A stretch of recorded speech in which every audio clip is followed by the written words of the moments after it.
യോഗ നമ്മുടെ ശരീരത്തിൻ്റെയും മനസ്സിൻ്റെയും സ്വാസ്ഥ്യത്തിന് വളരെ ഉപകാരപ്രദമാണ്. നേരത്തെ പറഞ്ഞ നമ്മുടെ അതിഥികൾ പറഞ്ഞതുപോലെ തന്നെ ഒരാളെ പെട്ടെന്ന് ഇതിലേക്ക് ആകർഷിക്കാൻ നമുക്ക് ഒരു ഒരു അന്നമയ കോശം, ഇപ്പം നേരത്തെ പറഞ്ഞ പോലെ ആസനങ്ങൾ വഴിയായിരിക്കും എളുപ്പം.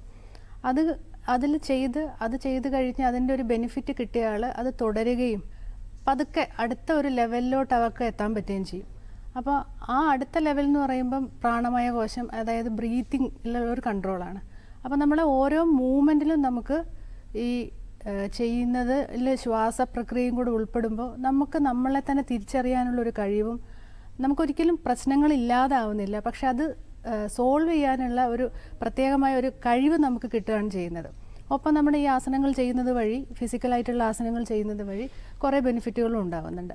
ഈ ബെനിഫിറ്റുകൾ പൊതുസമൂഹം ഒരു വിശ്വാസത്തിൻ്റെയും ഭാഗമായിട്ടല്ല, പക്ഷെ നമുക്ക് പൊതുസമൂഹത്തിൻ്റെ മുന്നിൽ എത്തിച്ചേ മതിയാകൂ, പ്രത്യേകിച്ച് ഈ കാലഘട്ടത്തിൽ. കാരണം ഇത് ജീവിതശൈലി രോഗങ്ങളുടെ ഒരു നൂറ്റാണ്ടാണ്.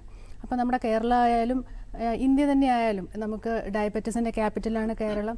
അപ്പോൾ ഇതിൻ്റെയൊക്കെ പ്രധാന കാരണം എന്ന് പറയുന്നത് വ്യായാമരാഹിത്യവും നമ്മുടെ ഈ ജോലി സ്ഥലത്തിലുള്ള അല്ലെങ്കിൽ നമ്മുടെ കുടുംബത്തിലുള്ള സമൂഹത്തിലുള്ള എല്ലാം സംഘർഷങ്ങളാണ്. അപ്പോൾ ഇതിനെ അതിജീവിക്കുക എന്തുവഴി? മരുന്നുകൾ മാത്രം പോരാ. ഒരിക്കലും മരുന്നും കൊണ്ട് മാത്രം നമുക്ക് ഇതിനെ തടഞ്ഞു നിർത്താൻ കഴിയുമെങ്കിൽ നമ്മളത് നേരത്തെ എത്രയോ മുന്നേ ചെയ്യേണ്ടതായിരുന്നു. പക്ഷെ നമുക്കത് കഴിഞ്ഞിട്ടില്ല. അപ്പോൾ അതുകൊണ്ട് മാത്രം അത് നമുക്ക് ഫൈനൽ റിസൾട്ട് കിട്ടില്ല. അപ്പോൾ അതിൻ്റെ കൂടെ ഇതുപോലെയുള്ള യോഗ പോലുള്ള കാര്യങ്ങൾ പതുക്കെ മുന്നോട്ട് കൊണ്ടുവരണം. അതുകൊണ്ട് തന്നെയാണ് ഇത്തവണ വലിയ രീതിയിലുള്ള ഒരു പബ്ലിസിറ്റി മിനിസ്ട്രി ഓഫ് ആയുഷിൻ്റെ ഭാഗത്തുനിന്ന് ഉണ്ടായിരിക്കുന്നത്. 4 ലക്ഷം വേദികളിൽ യോഗ ചെയ്യുമ്പോൾ കുറേ കോടിക്കണക്കിന് ആളുകളിലേക്കാണ് ഇതെത്തുന്നത്. പലരും ഇത് അറിഞ്ഞിട്ട് പോലും ഉണ്ടാവില്ല. പക്ഷേ ആദ്യമായി ഇത് ചെയ്യുകയും പിന്നീട് തുടർച്ചയായി ചെയ്യാൻ അവസരങ്ങൾ കിട്ടുകയും ചെയ്യുമ്പോൾ പതുക്കെ ഇതിൻ്റെ ഗുണം, ശാരീരികമായ ഗുണം ആദ്യം ലഭിക്കും, പിന്നീട് മാനസികമായിട്ടുള്ള ഗുണം, അങ്ങനെ കുറച്ചുകൂടി ഡീപ്പർ ലെവലിലേക്ക് പിന്നീട് പോകും. അപ്പോൾ ഗവൺമെൻറ് ഇതിന് ശാസ്ത്രീയമായി പഠിക്കാൻ central council for research in yoga and naturopathy പ്രത്യേക ഒരു വിഭാഗം കൗൺസിലിനെ തന്നെ ഏർപ്പാട് ചെയ്തിട്ടുണ്ട്. അതുപോലെ ദേശീയ തലത്തിലുള്ള Morarji Desai National Institute of Yoga, S Vyasa പോലുള്ള വലിയൊരു യൂണിവേഴ്സിറ്റികളടക്കം ഉണ്ട്. അപ്പോൾ അവിടെ ഇതിൻ്റെ ശാസ്ത്രീയമായ പഠനങ്ങൾ നടക്കുന്നുണ്ട്. യോഗ ചെയ്യുമ്പോൾ എന്താണ് ശരീരത്തിൽ മാറ്റം നടക്കുന്നത്, എങ്ങനെയാണ് അത് മാനസികമായിട്ടുള്ള മാറ്റങ്ങൾക്ക് കാരണമാവുന്നത്, ആ രീതിയിലുള്ള പഠനങ്ങൾ നടക്കുന്നുണ്ട്. അത് ഒരു വശം. പക്ഷേ നമുക്ക് ഇതിൻ്റെ ബെനിഫിറ്റ് ഉണ്ടെന്ന് അറിയാം. അപ്പോൾ അത് നമ്മുടെ സമൂഹത്തിലേക്ക് എത്തിക്കാനുള്ള പ്രോഗ്രാമുകൾ വേറെ വശത്തൂടെ നടക്കുന്നുണ്ട്. ഒരു ഉദാഹരണമായി പറഞ്ഞു കഴിഞ്ഞാൽ, നാഷണൽ ആയുഷ് മിഷൻ്റെ കീഴിൽ എല്ലാ വില്ലേജുകളിലും യോഗ ക്ലബ്ബുകളുണ്ട്.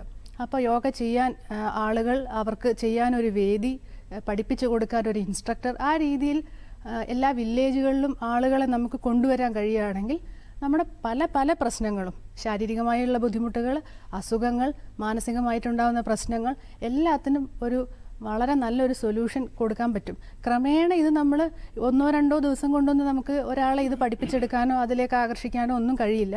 ആദ്യം അതിൻ്റെ ഒരു ഫിസിക്കലായിട്ടുള്ളൊരു ആകർഷണത്തിലേക്ക് ആളുകൾ വരും, ആസനങ്ങൾ ചെയ്യും, പതുക്കെ അതിൻ്റെ ബെനിഫിറ്റ് കിട്ടും. ഒരു ആസനവും നമ്മൾ കുറച്ച് കഴിയുമ്പോൾ നമുക്കതിൽ ബ്രീത്തിങ് നമ്മൾ ഓട്ടോമാറ്റിക്കലി ഇൻവോൾവ് ആയിട്ട് വരും. അപ്പോൾ ആ ഒരു ചേഞ്ച് നമുക്ക് പതുക്കെ മനസ്സിലാവുകയും അങ്ങനെ അതിൻ്റെ ഒരു ബെനിഫിറ്റ് അവർക്ക് കിട്ടുകയും തുടങ്ങുമ്പോൾ സമൂഹം പതുക്കെ മാറും. ആ ഒരു മാറ്റമാണ് നമ്മൾ ഈ പ്രാവശ്യത്തെ ഈ വലിയൊരു പ്രൊമോഷനോട് കൂടി ഉദ്ദേശിക്കുന്നത്. ആളുകളിലേക്ക് എത്തുക. ഈ തവണ നമുക്ക് ഇത്രയും കോടി ആളുകളിലേക്ക് എത്തിക്കഴിഞ്ഞാൽ അടുത്ത തവണ ഇതിൻ്റെ ഇരട്ടിയോ അതിൻ്റെ ഇരട്ടിയോ ആയിരിക്കും. അപ്പോൾ ഗുണഭോക്താക്കളാവുന്നതെന്ന് പറയുന്നത് നമ്മുടെ സമൂഹമാണ്. പൊതുവെ നമ്മുടെ രാജ്യത്ത് മാത്രം ഇത് ഒതുക്കുന്നില്ല, നമ്മൾ അന്താരാഷ്ട്ര തലത്തിൽ തന്നെയാണ് ഈ യോഗയെ പ്രൊമോട്ട് ചെയ്യുന്നത്. അപ്പോൾ ആളുകളുടെ ശാരീരികവും മാനസികവുമായ സൗഖ്യം, അത് ആളുകൾ നന്നാവുമ്പം രാജ്യം നന്നാവും, രാജ്യം നന്നാവുമ്പോൾ സമൂഹം മൊത്തം, ലോകം മുഴുവൻ നന്നാവും. നമുക്കറിയാം, ഇപ്പം അന്താരാഷ്ട്ര തലത്തിൽ നടക്കുന്ന യുദ്ധങ്ങൾ ദിവസവും പത്രമാധ്യമത്തിൽ നമുക്കറിയാം. അപ്പോൾ അതിൻ്റെയൊക്കെ ഒരു അൾട്ടിമേറ്റ് സൊല്യൂഷനായിട്ട് ഇത് ഭാവിയിൽ വളർന്നു വരും. അത്രയ്ക്കും പൊട്ടൻഷ്യലുള്ള ഒരു സംവിധാനമാണ് യോഗയിലുള്ളത്. അത് പക്ഷേ കാലക്രമേണയേ വരുള്ളൂ. അതിനുള്ള ശ്രമങ്ങൾ ആയുഷ് മന്ത്രാലയത്തിൻ്റെ ഭാഗത്തു നിന്ന് പരമാവധി ഉണ്ടായിക്കൊണ്ടേയിരിക്കുന്നുണ്ട്. തീർച്ചയായും.